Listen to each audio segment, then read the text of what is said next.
Опасната британска мутација на COVID-19 се шири во Македонија, а надлежните не размислуваат за заострување на рестриктивните мерки.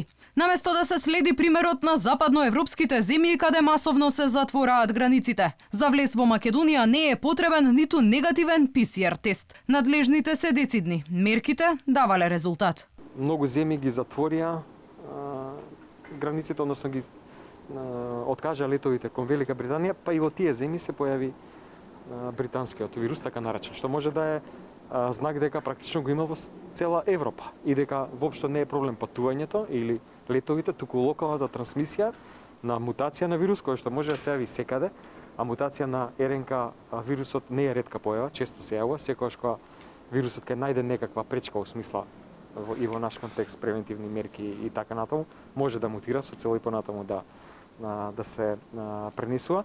За сега мислам дека овие мерки се сосем доволни. Минатиот викенд повеќе од 300 македонски граѓани заминале на еднодневен шопинг во Врање, а исти такви понуди туристичките агенции нудат и за следните викенди. Слободното движење помеѓу Македонија и Србија ги наполни ски центрите кај северниот сосед. Во неможност да се посетат ски терените во Италија, македонците масовно одат на скијање на Копаоник. А токму ски центрите во Италија беа критичната зона каде се расшири коронавирусот на стартот од пандемијата пред една година. Во меѓувреме, новиот британски сој, кој според епидемиолозите е за 70% повеќе заразен, ги стави во повторен карантин жителите на западноевропските земји. Полициски час прва воведе Велика Британија, поради зголемениот број на ново заразени пациенти, кај кој беше диагностицирана новата ковид мутација. И германската канцеларка Меркел побара драстични мерки во Германија, каде се уште на сила е полицискиот час во неколку покрајни. Норвешката влада пак забрани влез во земјата за сите патници кои не се државјани на Норвешка.